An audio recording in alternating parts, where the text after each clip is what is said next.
This is a 1953 Cadillac Eldorado.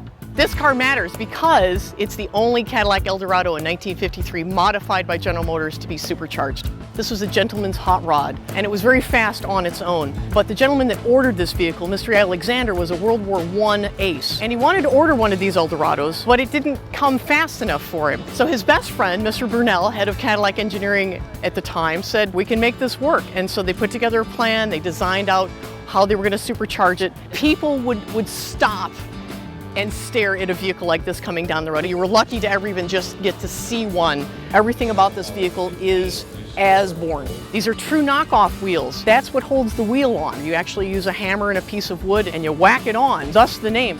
Dual exhaust, very subtly shown in the rear bumpers. You almost don't even see it. At the time, Cadillac, when you got the gold emblems on the vehicle, it denoted it was a V8.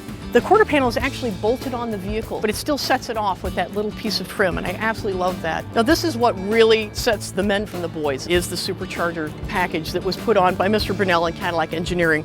Underneath the hood, this is a Cadillac 331, but highly modified with a big supercharger on top. What's most amazing, again, is how they balance the exhaust. Most people will slam a supercharger on an engine, put a set of headers on, and run it out the back.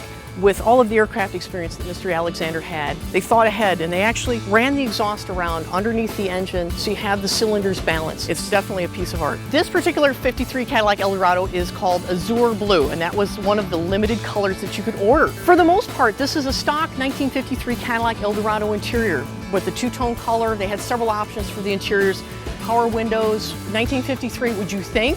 Yes, absolutely functional and amazing. If you look at the instrument cluster, those are all aircraft gauges, right down to an hour gauge, which you have on all aircraft engines. On the steering wheel, it's a self-winding clock.